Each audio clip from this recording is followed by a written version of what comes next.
Hello दोस्तों, मैं JP आनंद math परिवार में आप लोग को स्वागत है। आज हम लोग पादप समूह के ऑब्जेक्टिव को देखेंगे। हम लोग इसके 3 सब्जेक्टिव यानी थ्योरी वीडियो जो है देख चुके हैं। तो आज हम लोग जो है इसका जो है लगभग 220 से अधिक क्वेश्चन जो है करेंगे। तो उसका एक पार्ट वीडियो जो है 1 जो है हम ऑब्जेक्टिव का पार्ट 1 वीडियो जो है करेंगे। तो अगर आप लोग जो है एलपी टेक्नीशियन या एनटीपीसी या बिहार एसएससी के लिए अगर आप लोग जो है तैयारी कर रहे हैं तो उसके लिए जो है आप लोग को यह वीडियो जो है हेल्पफुल होगा। तो हम लोग जो है चलते हैं प्रश्न की ओर। तो हम लोग जो है इसका जो है थ्योरी कर चुके हैं। तो हम लोग जो है प्रश्न की ओर चल रहे हैं। तो देखिए ऑब्जेक्टिव यहाँ से चालू है। तो हम लोग जो है इसका जो है ऑब्जेक्टिव शुरू कर रहे हैं। अगर मेरे चैनल पर जो है नए होंगे तो आप लोग जो है मेरे चैनल को सब्सक्राइब करें और दोस्तों के साथ शेयर करें। तो चलते हैं, पहला प्रश्न है निम्नलिखित द्रव में से प्रत्येक में एक लोहे की कील रखी गई है, किस मामले में यह अपनी चमक खो देगा और फीका दिखाई देगा। तो याद रखना है शीतल पेय जो होता है इसमें जो है एक लोहे के कील जो होता है उसमें चमक खो देती है, याद रखना है, और जो है फीका दिखाई देने लगता है। तो हम लोग जो है जल्दी जल्दी करते हैं ताकि जो है ये 220 क्वेश्चन जो है जल्दी से हो जाए। तो दूसरा नंबर प्रश्न है निम्नलिखित में से वह पदार्थ चुनिए जो जल में पूर्णतः घुलनशील हो। तो ध्यान रखना है जो जल में जो होता है पूर्णतः घुलनशील जो होता है शर्करा होता है, माने यानी चीनी होता है। तो याद रखना है। उसके बाद आगे दिया गया है 3 नंबर प्रश्न निम्नलिखित पौधे की कुछ विशेषताएं निम्नलिखित हैं। तो वे बाष्पोत्सर्जन के माध्यम से बहुत सारा पानी खो देता है, तो ये बात सही है।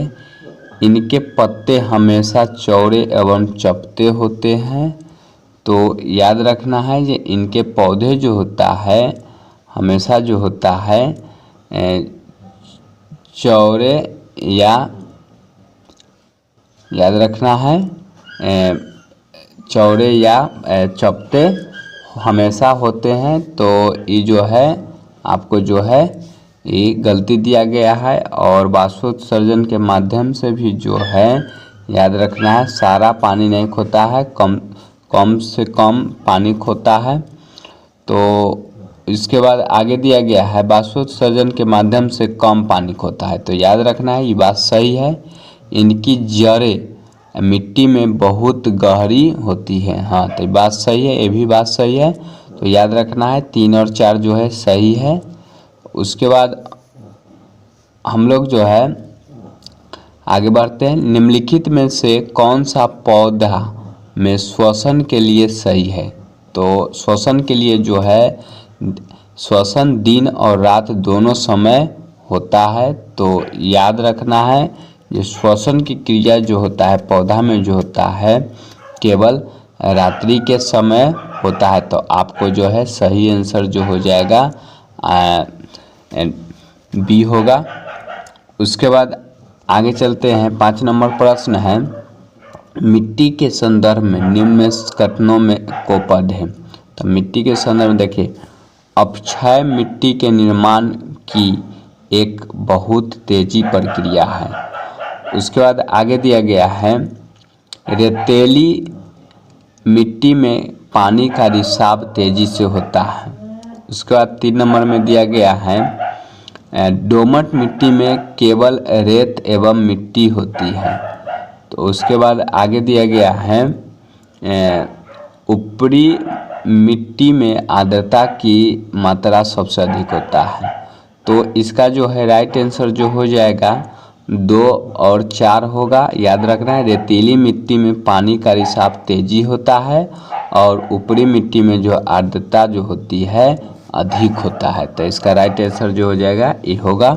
इसके बाद आगे बढ़ते हैं। 6 नंबर प्रश्न है, लीला ने देखा कि एक सप्ताह के भीतर साफ पानी वाला एक तालाब हरे शैवाल से ढक गया था। शैवाल किस प्रजनन विधि से जो है अपना तेजी फैलता है? तो याद रखना है, शैवाल में जो होता है विखंडन विधि होता है। तो याद रखना है, ये विखंडन विधि से जो है शैवाल जो है अपना प्रजनन करता है। उसके बाद 7 नंबर प्रश्न है, आलू के पौधे की आँख क्या होती है? तो आलू के पौधे की आँख जो होता है फूल की कली होता है। तो याद रखना है, आलू के पौधे की आँख जो होता है फूल की कली होता है। उसके बाद 8 नंबर प्रश्न है, विभिन्न फूलों के अंडाशय हो सकते हैं। तो याद रखना है, विभिन्न फूलों के अंडाशय जो हो सकता है, तो याद रखना है एक से अनेक बीजांड हो सकता है। तो याद रखना है। उसके बाद आगे दिया गया है, निम्नलिखित में से किस वह विकल्प चुने जो क्रमशः एक पेड़ और एक जानवर का नाम देता है। तो याद रखना है, सेमल और हॉर्नबिल ये जो है एक पेड़ और एक जो है जानवर का नाम है। तो याद रखना है, सेमल और हॉर्नबिल। उसके बाद 10 नंबर प्रश्न है, पादप कोशिका में जीव द्रव्य कुंचन को इस तरह परिभाषित किया जाता है। तो याद रखना है, अल्पसारी माध्यम में कोशिका द्रव का सिकुड़ना। याद रखना है, अल्पसारी माध्यम में कोशिका द्रव का सिकुड़ना जो है पादप कोशिका में जीव द्रव कुंचन का परिभाषित करता है। उसके बाद आगे दिया गया है, निम्नलिखित में से किसके चारों ओर एकल झिल्ली का आवरण होता है? तो एकल झिल्ली का आवरण जो होता है रसधानी में होता है। उसके बाद आगे दिया गया है 12 नंबर प्रश्न, निम्नलिखित में से कौन सा कथन पादप के जल परिवहन का सही ढंग से वर्णन करता है? तो याद रखना है, रंध्रों से जल हानि की प्रक्रिया में एटीपी के रूप में ऊर्जा की आवश्यकता। तो रंध्रों से जल की हानि की प्रक्रिया में एटीपी के ऊर्जा की आवश्यकता जो होती है पादप में जल का परिवहन का सही ढंग वर्णन करता है। उसका 13 नंबर प्रश्न है, 13 नंबर प्रश्न दिया गया है, जीव के निम्नलिखित वर्गों में से किस वर्ग के जीव खाद्य पदार्थों को शरीर के बाहर ही पचाकर उसका अवशोषण कर लेता है? तो याद रखना है, उसका अवशोषण जो है ईस्ट, मशरूम, ब्रेड, फफूंद कर लेता है। तो याद रखना है। उसके बाद आगे दिया गया है 14 नंबर प्रश्न, जनन कोशिकाएं फूल के किस प्रजनन अंग में मौजूद होता है? तो जनन कोशिका जो होता है स्त्री केसर और पुंकेसर में जो होता है मौजूद होता है। तो हम लोग जो है थ्योरी में कर चुके हैं। उसके बाद आगे दिया गया है, प्रकाश संश्लेषण प्रक्रिया के दौरान उत्पन्न होने वाली ऑक्सीजन कहाँ से प्राप्त होता है? तो ऑक्सीजन जो होता है जल से प्राप्त होता है। अगर आप लोग को यह वीडियो अच्छा लगता हो तो मेरे चैनल के सब्सक्राइब करें। अगर नहीं समझ में आता है तो पहले जो है मेरा वीडियो जो है थ्योरी को देख ले, ताकि जो है आपको जो है यह वीडियो जो है मतलब ऑब्जेक्टिव जो है जल्दी जल्दी समझ में आ सके। क्योंकि जो है हम थ्योरी में जो है आप लोग को जो है अच्छी तरह से जो है हम पढ़ा चुके हैं। तो चलते हैं आगे वीडियो की ओर। 16 नंबर प्रश्न है, उस घटना का चयन कीजिए जो प्रकाश संश्लेषण में नहीं होता है। तो प्रकाश संश्लेषण में जो है कार्बन का कार्बन डाइऑक्साइड में उपचयन। तो याद रखना है कार्बन डाइऑक्साइड में उपचयन जो होता है प्रकाश संश्लेषण में नहीं होता है, लेकिन याद रखना है क्लोरोफिल द्वारा प्रकाश ऊर्जा का अवशोषण होता है। कार्बन डाइऑक्साइड का कार्बोहाइड्रेट में अपचयन होता है। प्रकाश ऊर्जा का रासायनिक ऊर्जा में परिवर्तन होता है। उसके बाद आगे दिया गया है पौधे में रंध्रों का खुलना तथा बंद होना किस पर निर्भर करता है। तो याद रखना है द्वार कोशिका के अंदर उपस्थित जल पर जो है निर्भर करता है। ये भी जो है हम थ्योरी में पढ़ चुके हैं तो याद रखना है। उसके बाद दिया गया है अधिकांश पौधे नाइट्रोजन को किस रूप में जो है अवशोषित करता है। तो याद रखना है अधिकांश पौधे जो होता है नाइट्रोजन को जो है नाइट्रेट एवं नाइट्राइट के रूप में जो होता है अवशोषित करता है, और याद रखना है यूरिया के रूप में। ध्यान रखना है कि नाइट्रोजन को जो है नाइट्रेट एवं नाइट्राइट एवं यूरिया के रूप में जो होता है अवशोषित करता है। उसके बाद 19 नंबर प्रश्न है निम्नलिखित में से किसकी कोशिका भित्ति सेलुलोज से बनी होती है। तो याद रखना है जीवाणु की कोशिका भित्ति जो होती है सेलुलोज से बनी होती है। नहीं, गलती हम बोल दिए। ध्यान रखना है कि किसकी कोशिका भित्ति जो है सेलुलोज से नहीं बनी होती है। तो याद रखना है जीवाणु की कोशिका भित्ति जो होती है सेलुलोज से बनी नहीं होती, लेकिन जीवाणु की कोशिका भित्ति किसकी बनी होती है। तो याद रखना है पेप्टिडोगल केन के बनी होती है। तो आप लोग को याद हो गया होगा। उसका 20 नंबर प्रश्न है निम्नलिखित में से गलत कथन चुनिए। तो याद रखना है ये इसमें जो है गलत कथन जो है उपयुक्त में से कोई नहीं है। ध्यान रखना है पर श्वेत क्रांति का आरंभ दूध उत्पादन से होता है। तो ध्यान रखना है श्वेत क्रांति का आरंभ जो हुआ था वो जो है दूध उत्पादन के बढ़ावा देने से हुआ, और नीली क्रांति का अर्थ जो है मत्स्य उत्पादन को बढ़ावा देना। बात सही है। अब पर्यावरणीय गुणवत्ता के साथ समझौता किए गए बिना उत्पादन में वृद्धि साधारणीय कृषि कहलाता है। तो याद रखना है इन सभी जो है सही है और इसमें से कोई भी गलत नहीं है। उसके बाद 21 नंबर प्रश्न है निम्न में से कौन सा रोग प्रोटोजोआ प्राणी द्वारा होता है। तो प्रोटोजोआ प्राणी द्वारा जो होता है मलेरिया जो होता है प्रोटोजोआ प्राणी द्वारा होता है।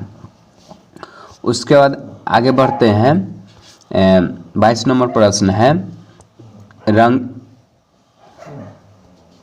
रंगहीन लवक क्या कहलाते हैं। तो याद रखना है रंगहीन लवक जो होता है ये क्या कहलाता है।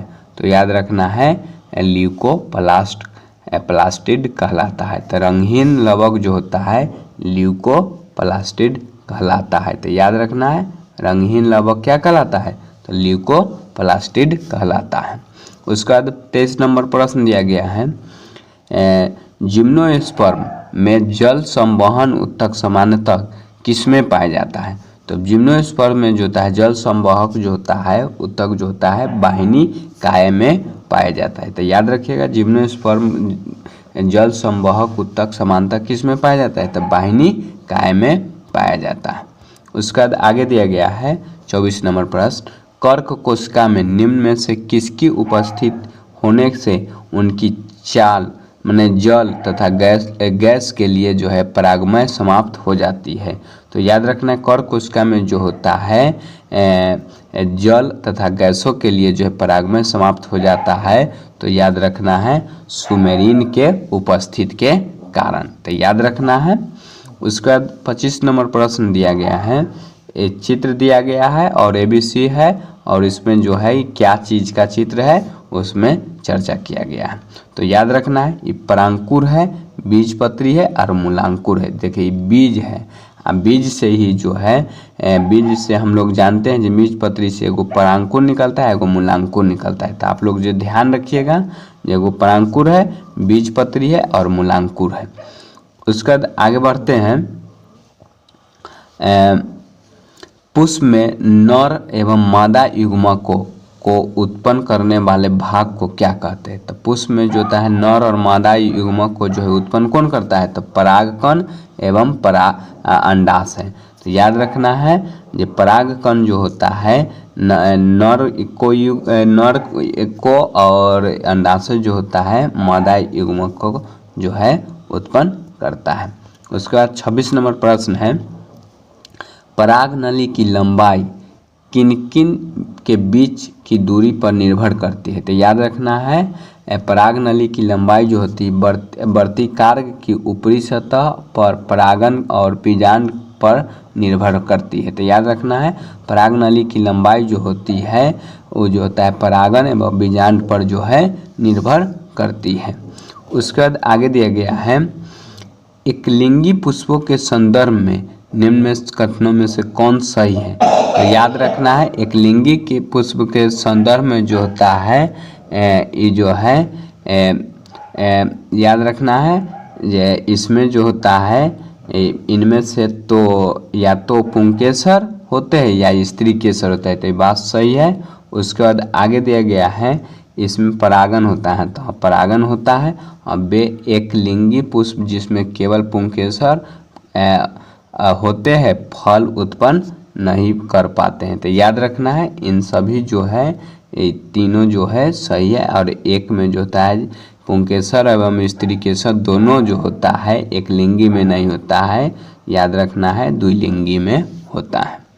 उसके बाद आगे दिया गया है 29 नंबर प्रश्न, शरीर की अनैच्छिक क्रियाओं का नियंत्रण कौन करता है। तो शरीर के अनैच्छिक क्रियाओं का नियंत्रण जो होता है पक्ष मस्तिष्क के मेदुला से होता है। तो याद रखना है शरीर की अनैच्छिक क्रियाओं का नियंत्रण जो होता है पक्ष मस्तिष्क के मेदुला से होता है। उसके बाद आगे दिया गया है 30 नंबर प्रश्न है, पररोह का प्रकाश की तरफ वृद्धि करना क्या कहलाता है। तो प्रकाश अनुवर्तन कहलाता है। याद रखना है प्रकाश की तरफ जब वृद्धि होता है तो उसको हम प्रकाश अनुवर्तन कहते हैं। पौधे से परिपक्व पत्तियों और फलों का झरना किस पदार्थ के कारण होता है। तो याद रखना है अवशेषिक अम्ल के द्वारा जो होता है फलों से जो है परिपक्व पत्तियों एवं जो है झरना जो होता है हार्मोन जो होता है अवशेषिक एसिड का। ध्यान रखिएगा जो हम इसका जो है पार्ट 3 वीडियो में जो है हार्मोन के चर्चा किए हैं। अगर आप लोग जो है वह वीडियो नहीं देखे हैं तो वो वीडियो जो है जाकर देख ले, ताकि जो है आप लोग को जो है अच्छी तरह से समझ में आ सके और याद हो सके ऑब्जेक्टिव। तो देख लीजिएगा। अब 32 नंबर प्रश्न है, पौधे में अवशेषिक अम्ल का प्रमुख कार्य है। तो पौधे में जो है अवशेषिक अम्ल का प्रमुख कार्य क्या होता है। तो वृद्धि को संदर्भित करना। याद रखना है अवशेषिक अम्ल का जो होता है कार्य जो होता है वृद्धि को संदर्भित करना होता है। उसके बाद आगे दिया गया है 33 नंबर प्रश्न, सूर्य के मार्ग के अनुसार सूरज की गति किसके कारण होती है। तो याद रखना है प्रकाश अनुवर्तन के कारण होती है। उसके बाद आगे दिया गया है निम्न में से किसका संबंध पौधे की वृद्धि से नहीं है। तो निम्न में से किसका संबंध जो होता है पौधे की वृद्धि से नहीं होता है। तो याद रखना है अवशेषिक एसिड का जो होता है पौधे की वृद्धि से नहीं होता है। क्यों? क्योंकि जो अवशेषिक एसिड जो होता है पौधे को जो है विलंघन करने में सहायक होता है। उसके बाद आगे दिया गया है 35 नंबर, पराग नलिया की अंडाणु की तरफ वृद्धि किसके कारण होती है। तो याद रखना है रसोनुवर्तन के कारण जो होता है पराग नलियों की अंडाणु की तरफ जो होता है वृद्धि करता है। उसके बाद आगे दिया गया है इनमें से कौन सा कार्य राइबोसोम का नहीं है। तो याद रखना है राइबोसोम का कार्य जो होता है इनमें से जो है सी, मतलब जो यह हार्मोन के निर्माण में सहायक करता है। तो ये गलती है, ये जो है राइबोसोम का कार्य नहीं है। और डी है यह मंड एवं अणुओं की ऊर्जा निर्माण में सहायता करती थी, गलती है।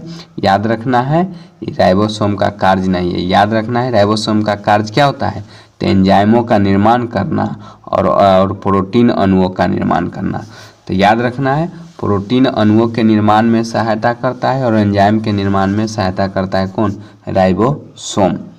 उसके बाद आगे दिया गया है निम्न में से किस पौधे में तेल प्राप्त होता है? तो किस पौधे से जो होता है तेल प्राप्त होता है? तो याद रखें सूरजमुखी से जो है तेल प्राप्त होता है। उसका 38 नंबर प्रश्न है, द्वार कोशिकाओं की आकृति किसके परिवर्तन के कारण बदल जाती है? तो द्वार कोशिका के जो होता है आकृति जो होता है कोशिका में जल की मात्रा के कारण जो होता है बदल जाता है। उसके बाद आगे दिया गया है 39 नंबर प्रश्न, लाइकेन प्लांट डैश डिवीजन से संबंधित है? तो याद रखना है लाइकेन प्लांट जो होता है इथाइलोफाइटा से संबंधित है। उसके बाद 40 नंबर प्रश्न दिया गया है, जिन पौधे में स्पष्ट विभेदित शरीर रूपरेखा नहीं होती है वे किस समूह का होता है? तो थाइलोफाइटा समूह का होता है। तो याद रखना है जिन पौधे में स्पष्ट विभेदित शरीर रूपरेखा नहीं होती है तो वो जो होता है थाइलोफाइटा समूह के होता है। उसके बाद आगे दिया गया है, निम्नलिखित में से कौन बढ़ते भ्रूण के लिए पोषण उत्तक जो है कार्य करता है? तो याद रखना है पोषण उत्तक जो होता है बढ़ते भ्रूण के लिए जो है एंडोस्पर्म काम करता है। उसके बाद आगे दिया गया है 42 नंबर प्रश्न, पाइन, फर, स्प्रूस, सेडार, लार्च और साइप्रस आदि मशहूर लकड़ी उत्पादन पौधे से बहुत से भारत के पहाड़ी क्षेत्रों में भी पाए जाते हैं। ये सभी क्या कहलाते हैं? तो याद रखना है ये सभी जो है एक से अधिक, मतलब ध्यान रखना है ये एक से अधिक जो है ये जो होता है ध्यान रखना है ये आवृत बीजी, अनावृत बीजी, कोई दो बीजपत्री है और कोई एक बीजपत्री है। तो एक से अधिक इसका राइट आंसर हो जाएगा, तो याद रखना है। उसके बाद आगे दिया गया है, निम्न में से कौन सा एक परजीवी के रूप में पौधे के पोषण प्राप्त करता है? तो याद रखना है कस्क्यूटा जो होता है ये जो होता है परजीवी पौधे है, ध्यान रखना है, और जो है परजीवी के रूप में जो है अपना पोषण प्राप्त करता है। उसके बाद फूलों वाले किस पौधे में पत्तियों का मार्जिन के दर्रों में कलियां पैदा होता है? तो याद रखना है इसका जो होता है ध्यान रखना है इसका जो होता है ब्रायोफाइलम में जो होता है ये जो होता है मार्जिन दर्रे का कलियां पैदा उत्पन्न होता है। पौधे अपना पोषण तत्व मुख्यतः किसमें प्राप्त करते हैं? तो याद रखना है पौधे जो है अपना पोषण तत्व जो होता है मुख्यतः जो है ध्यान रखना है ये जो है मृदा से प्राप्त करता है। तो याद रखना है ये बीपीएससी एग्जाम जो है 2022 में पूछा गया है। उसके बाद आगे 46 नंबर प्रश्न है, क्रॉस परागण के लिए निम्न में से कौन सा परागण के कारक नहीं है? तो क्रॉस परागण के लिए जो होता है ये वायु जो होता है कारक नहीं है। याद रखना है जानवर है, जल है और पौधे होता है। उसके बाद आगे दिया गया है 47 नंबर प्रश्न, प्रकाश संश्लेषण के दौरान बने उत्पाद को क्या कहते हैं? तो प्रकाश संश्लेषण के दौरान जो होता है बने उत्पाद को जो है ग्लूकोज, जल और ऑक्सीजन जो होता है, तो याद रखना है। उसके बाद दिया गया है 48 नंबर प्रश्न, पौधे में डैश हार्मोन के संचार के कारण वे प्रकाश की ओर झुक जाते हैं। तो याद रखना है ऑक्सीजन के कारण जो होता है ये जो होता है प्रकाश की ओर झुक जाता है। उसके बाद 49 नंबर प्रश्न दिया गया है, किसी फूल के मादा प्रजनन हिस्से को क्या कहते हैं? तो मादा प्रजनन हिस्से को जो है हम लोग जो है अंडक कहते हैं। तो 49 नंबर प्रश्न जो है किसी फूल के मादा प्रजनन अंग को क्या कहते हैं? तो अंडक कहते हैं। उसके बाद 50 नंबर प्रश्न है, देखिए 50 नंबर प्रश्न है, एम्फीबियन पौधे की निम्न में से किस समूह में रखा गया है? तो एम्फीबियन पौधे मतलब जो है बड़ा ये उभयचर पौधा जो होता है ब्रायोफाइटा के अंतर्गत आता है। उसके बाद आगे दिया गया है 51 नंबर प्रश्न, एक पौधे में इसमें से क्या एक बीज में परिवर्तित होता है? तो याद रखना है बीजाणु जो होता है बीज में परिवर्तित हो जाता है। उसके बाद आगे दिया गया है, प्रजनन के लिए फूलों में आवश्यक अंग कौन सा है? तो प्रजनन के लिए जो है फूलों में जो है आवश्यक अंग जो होता है पुंकेसर एवं स्त्रीकेसर होता है। उसके बाद आगे दिया गया है 53 नंबर, परागन की सपरिभाषा है। तो परागन की सपरिभाषा जो है परागकण का पराग केसर से क्लोमच्छिद्र तक स्थानांतरित होने की क्रिया जो होता है याद रखना है परागन के क्रिया कहलाता है। उसके बाद आगे दिया गया है 54 नंबर प्रश्न है, एक फूल के प्रजनन का भाग कौन सा है। तो एक फूल के प्रजनन का भाग जो होता है याद रखना है पुंकेसर व कार्पलस, याद रखना है पुंकेसर व कार्पलस होता है। उसके बाद दिया गया है 55 नंबर प्रश्न, फाइटो हार्मोन क्या है। तो फाइटो हार्मोन जो होता है प्रकाश संश्लेषण के लिए इस्तेमाल किए जाने वाला पदार्थ होता है। तो याद रखना है फाइटो हार्मोन क्या होता है, तो प्रकाश संश्लेषण के लिए इस्तेमाल किए जाने वाला जो होता है हर पदार्थ होता है। उसके बाद आगे दिया गया है 56 नंबर प्रश्न है, पौधे का सार्वभौमिक प्राकृतिक ऑक्सीजन क्या है। तो पौधे के जो है सार्वभौमिक जो है ऑक्सीजन जो होता है IA होता है। उसके बाद आगे दिया गया है 57 नंबर प्रश्न, पौधे का नर प्रजनन अंग है। तो पौधे का नर प्रजनन अंग जो होता है पुंकेसर होता है। उसके बाद आगे दिया गया है कवक पौधे में क्या नहीं पाया जाता है। तो कवक पौधे में जो होता है याद रखना है पर्णहरित नहीं पाया जाता है। तो ऑक्सीजन होता है, कार्बन डाइऑक्साइड होता है, प्रकाश संश्लेषण होता है। तो याद रखना कवकीय पौधे में जो होता है पर्णहरित नहीं पाया जाता है। उसके बाद आगे दिया गया है 59 नंबर प्रश्न है, इनमें से कौन सा उभयलिंगी फूल है। तो याद रखना है उभयलिंगी फूल जो होता है सरसों जो होता है उभयलिंगी फूल होता है। उसके बाद आगे दिए गए निम्न में से कौन सा जानवरों में पाए जाने वाला हार्मोन नहीं है। तो जानवरों में पाए जाने वाला हार्मोन जो है ये ऑक्सीजन जो होता है पेड़ पौधे में पाया जाता है। तो इसका राइट आंसर बी हो जाएगा। उसके बाद 61 नंबर प्रश्न है, लवणता युक्त वातावरण प्रेमी पौधे को क्या कहते हैं। तो लवणता युक्त जो है प्रेमी पौधे को जो है याद रखना है लवणोभिद पौधे कहा जाता है।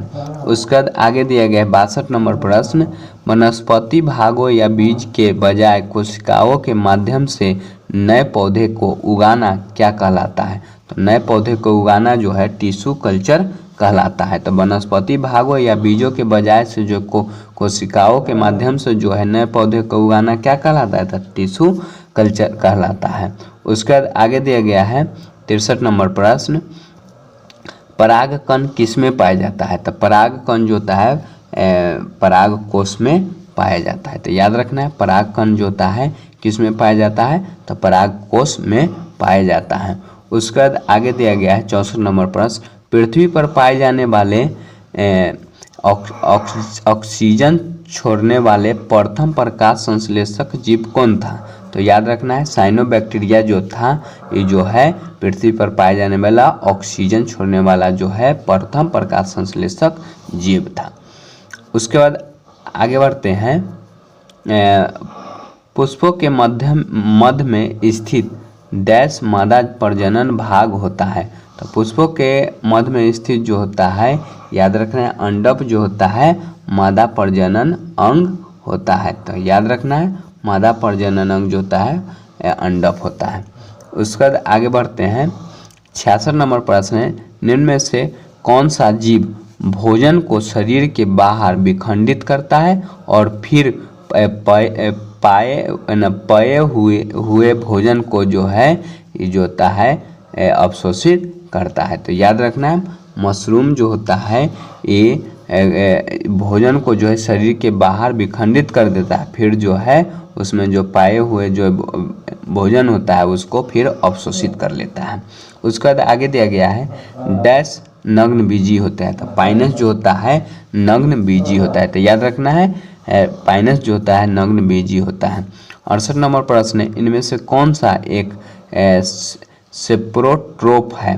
तो सेप्रोट्रोप जो है कुकुरमुत्ता जो होता है ये सेप्रोट्रोप्स होता है। तो याद रखना है। उसके बाद आगे दिया गया है 69 नंबर प्रश्न है, ब्रेड बनाने में इस्तेमाल किए जाने वाला जो है खमीर, तो याद रखना है किण्वन के लिए उत्प्रेरक के रूप में कार्य करता है। याद रखना है ये खमीर जो होता है किण्वन के उत्प्रेरक के रूप में कार्य करता है।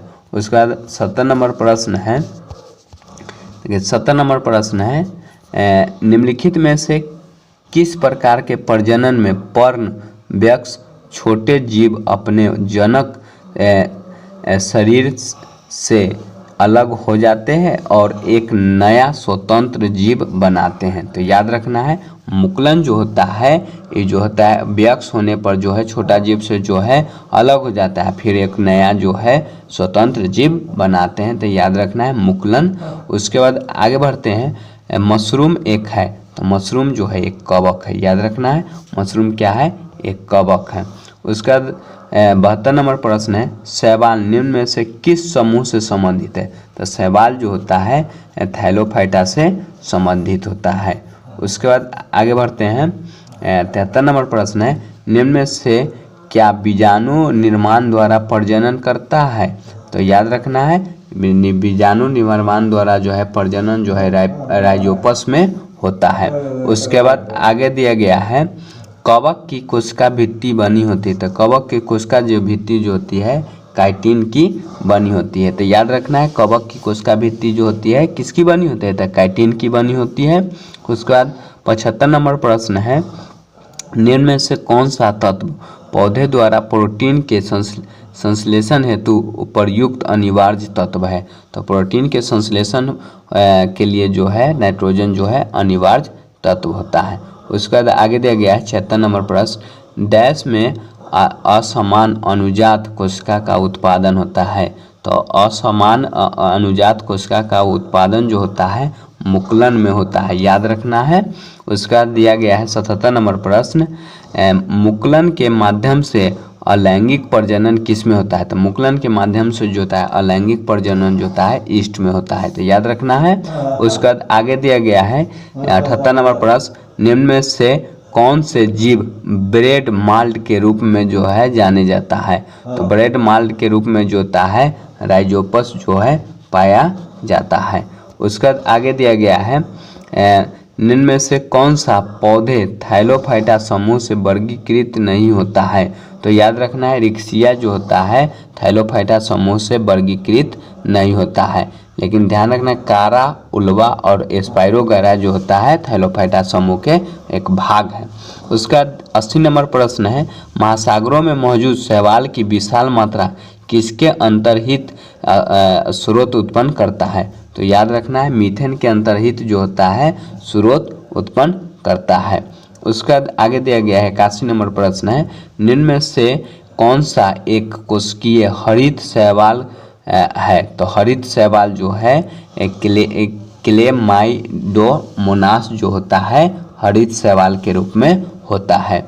उसके बाद आगे दिया गया है 82 नंबर प्रश्न है, डैश पादप जगत के उभयचर कहलाते हैं। तब पादप जगत के उभयचर जो होता है ब्रायोफाइटा जो है कहलाता है, या इंग्लिश में एम्फीबिया वर्ग जो होता है याद रखना है ब्रायोफाइटा कहलाता है। उसका 83 नंबर प्रश्न है, निम्न में से कौन सा एक ब्रायोफाइटा नहीं है? तो ब्रायोफाइटा जो होता है कारा जो होता है ब्रायोफाइटा नहीं होता है। याद रखना है रिक्सिया होता है, फ्लोनेरिया होता है और मार्कोसिया होता है। तो याद रखना है मार्कोसिया, फ्लोनेरिया और रिक्सिया जो होता है लेकिन कारा नहीं होता है। उसके बाद आगे दिया गया है 84 नंबर प्रश्न है, वे पौधे जिनमें पौधे के विभिन्न भाग उपस्थित नहीं होते हैं वे डैश समूह से होता है? तो याद रखना है थैलोफाइटा समूह में जो होता है पत्ती, जड़ और तना नहीं होता है। अगर यह वीडियो आप लोग को जो है अच्छा लग रहा होगा तो जो है मेरे चैनल को जो है सब्सक्राइब करें, नए हैं तो, और अगर पुराने हैं तो आप लोग जो है शेयर लाइक और शेयर करें दोस्तों के साथ। उसके बाद दिया गया है 85 नंबर प्रश्न, पौधे में पानी का अवशोषण मूल रोम द्वारा एक प्रक्रिया से होता है, उस प्रक्रिया को क्या कहते हैं? तो याद रखना है परासरण विधि जो होता है पौधे में जो होता है पानी का अवशोषण विधि होता है, तो याद रखना है। उसके बाद आगे दिया गया है इनमें से कौन सा गैर संवहनीय पौधा है? तो गैर संवहनीय पौधा जो होता है याद रखना है कारा जो होता है गैर संवहनीय पौधा होता है। उसके बाद 87 नंबर प्रश्न है एक पादप समूह जिसके पौधे में जड़, तना और पत्तियां नहीं होती है उसे हम क्या कहते हैं? तो जड़, तना, पत्तियां नहीं होता है तो याद रखना है ब्रायोफाइटा में जो होता है जड़, तना, पत्तियां नहीं होता है। उसके बाद आगे बढ़ते हैं 88 नंबर प्रश्न है निम्नलिखित प्लांट में से कौन सा प्लांट बॉडी है जो जोड़े, तने और पत्तियों में अलग नहीं है? तो याद रखना है स्पाइरोगैरा जो होता है इसमें जो होता है जड़, तने और पत्तियां जो है अलग नहीं होता है। उसके बाद आगे दिया गया है रिक्सिया निम्न में से किस श्रेणी के अंतर्गत आता है? तो रिक्सिया जो होता है ब्रायोफाइटा के अंतर्गत आता है, तो याद रखना है ब्रायोफाइटा के अंतर्गत जो होता है रिक्सिया आता है। उसके बाद 90 नंबर प्रश्न है राइजाइड के लिए निम्न में से कौन सा सही है? तो राइजाइड के लिए जो होता है ये पौधे की सहायता से अध स्तर जुड़े हो जाते हैं, तो याद रखना है इन जो है राइजाइड जो होता है ये जो पौधे की सहायता से जो है अध स्तर से जुड़े जाते हैं। उसका 91 नंबर प्रश्न है डैश बीज रहित संवहनीय पौधे होते हैं जो स्वतंत्र गैमेटोफाइट और स्पाइरोफाइट चरण के साथ एक अद्वितीय आजीवन चक्र माने जीवन चक्र साझा करते हैं जिनकी संवहनीय पौधा आमतौर पर असामान्य विशेषता के कारण चर्चा की जाती है। तो याद रखना है टेरिडोफाइटा को जो होता है बीज रहित संवहनीय पौधा होता है। उसका 92 नंबर प्रश्न है निम्न में से कौन सा पौधे थैलोफाइटा समूह से संबंधित नहीं है? तो थैलोफाइटा समूह से संबंधित जो है मार्सिलिया जो होता है थैलोफाइटा समूह से संबंधित नहीं है। उसका आगे दिया गया है 93 नंबर प्रश्न है ब्रायोफाइटा की निचली बाह्य त्वचा डैश कोशिकाओं से बढ़ने वाले उभार को क्या कहते हैं? तो देखिए ध्यान रखिए ब्रायोफाइटा की निचली बाह्य त्वचा जो होता है कोशिकाओं से बढ़ने वाला उभार होता है उसे हम लोग जो है राइजोइड कहते हैं। तो राइजोइड जो होता है ब्रायोफाइटा के एक भाग होता है। तो याद रखना है स्पाइरोगैरा और प्लेनेरिया जो होता है ये जो होता है इसमें कैसा मतलब जनन होता है? तो विखंडन जनन होता है, तो याद रखना है विखंडन होता रहता है। उसका आगे दिया गया है 95 नंबर प्रश्न डैश संवहनीय उत्तक वाले पहले जमीनी पौधे हैं? तो याद रखना है टेरिडोफाइटा जो होता है इन संवहनीय उत्तक वाले पहली जमीनी पौधे हैं। उसके बाद 96 नंबर प्रश्न है निम्न में से किस पौधे में गुप्त प्रजनन अंग पाया जाता है? तो गुप्त प्रजनन अंग जो होता है मार्सिलिया में जो होता है गुप्त प्रजनन अंग पाया जाता है, तो याद रखना है मार्सिलिया में जो होता है गुप्त प्रजनन अंग पाया जाता है। उसके बाद 97 नंबर प्रश्न है डैश नग्न बीजी होते हैं? तो ध्यान रखना है पाइनेस जो होता है नग्न बीजी होते हैं। उसके बाद 98 नंबर प्रश्न है निम्न में से कौन सा समूह अनावृतीय उत्पन्न करता है? तो अनावृतीय उत्पन्न जो होता है याद रखना है अनावृतीय बीजी उत्पन्न करता है, याद रखना है। उसके बाद आगे दिया गया है 99 नंबर प्रश्न अनावृत या नग्न बीज डैश द्वारा निर्मित होता है? तो याद रखना है अनावृत बीजी द्वारा जो होता है अनावृत या नग्न बीज जो होता है और निर्मित होते रहता है। उसके बाद आगे दिया गया है टेरिडोफाइट डैश होते हैं? तो टेरिडोफाइट जो है बीज रहित संवहनीय उत्तक होता है। तो टेरिडोफाइट जो होता है बीज रहित संवहनीय उत्तक होता है। उसके बाद 101 नंबर प्रश्न है निम्न में से किसमें पौधे के शरीर को जड़ों, तना और पत्तियों में विभेदित करता है? तो याद रखना है मार्सिलिया में जो होता है पौधे के शरीर को जो होता है जड़, तना, पत्ती में विभेदित किया जाता है। उसके बाद 102 नंबर प्रश्न है, निम्न में से कौन सा पौधा थैलोफाइटा समूह से संबंधित नहीं है? तो याद रखना है, मार्सिलिया जो होता है थैलोफाइटा समूह से संबंधित नहीं है, ये जो है बरायोफाइटा समूह से संबंधित होता है। उसके बाद 103 नंबर प्रश्न है, किसमें बेसल्स प्रमुख जल संवाहक कोशिका पाया जाता है? तो बेसल्स प्रमुख संवहन माने संवाहक कोशिका पाया जाता है, तो याद रखना है एंजियोस्पर्म में जो होता है बेसल्स प्रमुख जल संवाहक कोशिका पाया जाता है। उसके बाद 104 नंबर प्रश्न है, परागन डैश समूह के पौधे के एक विशेषता है? तो परागन जो होता है एंजियोस्पर्म के जो है पौधे के जो है एक महत्वपूर्ण विशेषता होती है। उसके बाद 105 नंबर प्रश्न है, एंजियोस्पर्म के प्रजनन भाग डैश में स्थित होता है?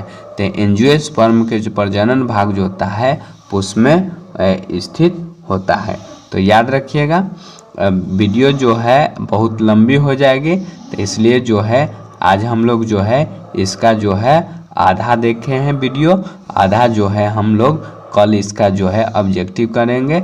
लगभग जो है 105 आज हुआ है, तो कल जो है लगभग जो है टोटल जो है 115 या 20 क्वेश्चन जो है हम लोग जो है करेंगे। तो आप लोग को जो है यह वीडियो अगर अच्छा लगा होगा तो मेरे चैनल को जो है सब्सक्राइब करें और दोस्तों के साथ शेयर करें। थैंक यू, धन्यवाद, जय हिंद, जय भारत।